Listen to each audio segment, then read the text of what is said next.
La subsidiarité, ça permet de révéler des talents qu'on n'avait pas imaginés. D'accord. Parce que c'est souvent dans des moments un peu difficiles que sont les moments clés de la prise de décision, que là on voit les gens qui sont capables ou pas.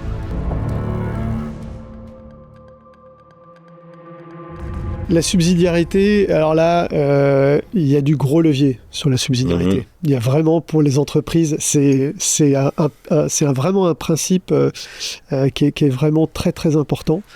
On le sait, mais on l'a oublié, on parlait d'Europe il n'y a pas longtemps, même si l'actualité est vite arrivée pour balayer cette Europe à laquelle on tient, qui nous a protégés dans les frontières qui sont celles de l'Europe actuelle, de guerre depuis pas mal de temps. Et la paix, c'est important. Un des principes fondateurs, c'était la subsidiarité. D'accord. Principe fondateur de l'Europe. Et aujourd'hui, c'est pas du tout mis en œuvre. La subsidiarité, c'est laisser les décisions se prendre au plus petit niveau opérationnel. D'accord. C'est-à-dire, aujourd'hui, une personne, dans ses missions, dans ses fonctions, elle est capable de prendre un certain nombre de décisions toute seule, à condition qu'on la laisse faire. Donc ça, déjà, c'est pas de la délégation, c'est pas une partie de mon pouvoir que je délègue à une autre personne, c'est dans la sphère de compétences, dans le périmètre d'action d'une personne, elle est capable de prendre des décisions, c'est je fais pas, de façon quand même assez large. Il y a deux conditions pour ça, c'est que elle soit formée pour pouvoir prendre cette décision, et deux, c'est que nous qui avons mis en place cette subsidiarité, on soit attentifs à ce qu'elle n'aille pas dans le dur, c'est-à-dire qu'elle ne se brûle pas les ailes, quand ça va pas, quand elle n'arrive pas à prendre les décisions, qu'on reprenne la main, voire pour l'aider, pour l'accompagner et pour la conseiller, voire qu'on reprenne complètement la main et qu'on lui explique qu'en fait, en reprenant la décision à notre compte, parce que l'idée, c'est pas de la mettre dans une situation d'échec. Donc, comment ça se traduit concrètement ? C'est donner beaucoup d'initiatives aux gens dans leur sphère de compétences et puis les laisser prendre les décisions eux-mêmes. Voilà. Et de donner un périmètre de décision en disant, voilà, là-dedans... Ou pas. Le périmètre de décision, ça va se définir en fonction, justement, c'est pour ça qu'il ne faut pas être trop cartésien, trop directif. On se rend compte que la subsidiarité, ça permet de révéler des talents qu'on n'avait pas imaginés. D'accord. Parce que c'est souvent dans des moments un peu difficiles que sont les moments clés de la prise de décision, que là on voit les gens qui sont capables ou pas. Donc révéler les talents des gens, ça ne peut se faire que dans des moments un tout petit peu complexes, difficiles. Donc il faut essayer d'aller jusque-là pour pouvoir révéler... et là, je vais vous donner un exemple simple, mais à un moment de ma vie, on a, pendant 4 ans, embauché des détenus. Donc des détenus, on a créé un atelier dans une prison. Et donc, je vous passe un peu le projet qui a été très compliqué.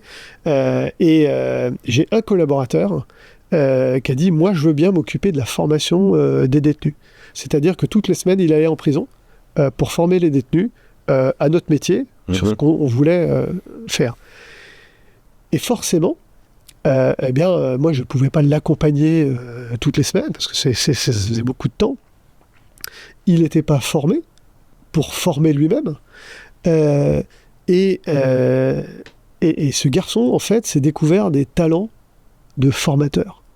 Et il a demandé à avoir une formation pour être formateur. D'accord. Ce qu'on a fait. Et en fait, là, la subsidiarité, ça a été en fait de lui donner carte blanche pour justement organiser la formation des détenus, carte blanche pour y passer le temps qu'il fallait sans contrôle particulier. Et puis lui dire que s'il avait besoin d'être accompagné, c'était évidemment possible, qu'il fallait qu'on... Et il a levé le doigt en disant « Ouais, moi j'ai besoin de passer un cran de plus parce que je rencontre quelques petites difficultés sur la formation. » Et donc on lui a offert une formation. Et l'inverse de la subsidiarité, ce serait quoi ? L'inverse de la subsidiarité, c'est la centralisation, c'est le fonctionnement d'État français. D'accord. Actuel, c'est-à-dire c'est la concentration de tous les pouvoirs en haut. Donc aujourd'hui, par exemple, on a des structures intermédiaires dans l'organisation du pays, régions, départements, communes. Aujourd'hui, les décisions possibles dans toutes ces strates de l'organisation du pays, elles sont extrêmement limitées. Et donc, je ne dis pas que je suis sachant sur le sujet, mais je pense qu'aujourd'hui, par exemple, sur le sujet de la santé, on a plein de couches de contrôle. L'éducation, c'est pareil. Plein de couches de contrôle, plein d'organisations qui vont, l'ARS, etc. En fait, aujourd'hui, et on l'a vu pendant le Covid, il y a eu des coopérations locales entre des cliniques et des hôpitaux, donc le public et le privé, pour répondre à des besoins. Et ça, quand on l'a laissé faire, ça a marché. On a sollicité l'hôpital, mais en fait, il y avait plein de cliniques qu'on aurait pu associer au dispositif pendant la période du Covid, ce qui n'a pas été fait. Si on avait laissé, et si on laissait aujourd'hui les territoires organiser les mécanismes de santé sur le plan local, on aurait, à mon avis, des réponses originales, des idées à partager avec d'autres entre les régions. Or là, aujourd'hui, on a un ministre de la Santé, on a des ARS dans toutes les régions, et tout est ultra centralisé. Les gens donc n'ont aucune capacité d'initiative, aucune capacité... c'est un peu comme dans l'éducation nationale où le directeur d'une école peut pas comment dirais-je, manager, recruter, virer des profs qui font mal leur boulot. Ou encourager. Ils sont matriciels, mais ils sont pas managers, quoi. Donc ça, moi, je pense que c'est un vrai problème de subsidiarité qui n'a pas été mis en œuvre. Si on prend une franchise à la McDo, où il y a tout qui est processé. Moi, j'entends beaucoup il faut processer. Moi, je suis tout sauf un processeur. Du coup, je réfléchis à ça. Une boîte comme McDo où on est là, on tourne le steak et on fait que ça. Ça, en l'occurrence, il n'y a aucune subsidiarité là-dedans. Alors, il peut y en avoir, parce que je ne connais pas bien McDo, mais je pense que ces boîtes-là, c'est vrai que tout est très très très encadré, mais c'est des boîtes très capitalistes aussi, où vraiment la recherche de rentabilité est un vrai guide. Je dis pas qu'il faut pas gagner de l'argent. Je pense que c'est essentiel d'avoir du résultat pour pouvoir assurer la pérennité de l'entreprise. Mais par contre, je pense qu'il peut y avoir des espaces de subsidiarité. Et ces entreprises-là sont capables de laisser les idées remonter, laisser certains prendre des initiatives et donner des espaces justement d'expression de collaborateurs qui ont des idées. Je crois qu'ils en sont capables. Donc là, en gros, c'est plutôt dans ne pas enfermer les gens et leur donner de l'espace pour qu'ils s'expriment. Oui. D'accord. Oui. Après, je pense que ce n'est pas le meilleur modèle pour mettre en place de la subsidiarité que ces entreprises très possessées. Moi, je pense qu'aujourd'hui, il y a beaucoup d'entreprises où on met en place de la délégation en disant la délégation n'exclut pas le contrôle. Moi, je pense que justement, la subsidiarité exclut le contrôle, mais par contre implique la disponibilité, l'écoute en cas de difficulté. Ah, donc pas de contrôle. Pas de contrôle. Surtout pas. Surtout pas. Et pourquoi ? Parce que ça sert à rien. Le contrôle, c'est dépenser des sommes considérables pour traquer peut-être une erreur, peut-être un écart une fois tous les 36 du mois, c'est économiquement une erreur. Ça rassure tout le monde, mais ça ne sert à rien. Comment faire quand on a des enfants et une famille pour passer de salarié à entrepreneur ? Je crois que la première étape, c'est l'étape de l'alignement. Parce qu'ils sont bien beaux, tous les formateurs et gourous de l'entrepreneuriat sur les réseaux sociaux, c'est que pour la plupart, ils sont soit sans enfants, soit divorcés. Donc l'aspect famille et unité n'est pas très présent. Moi, je crois que c'est génial de se lancer dans l'entrepreneuriat. Ça a plein de vertus, il y a une liberté, il y a de l'ambition. Mais si c'est pour flinguer sa famille, je ne vois pas du tout l'intérêt.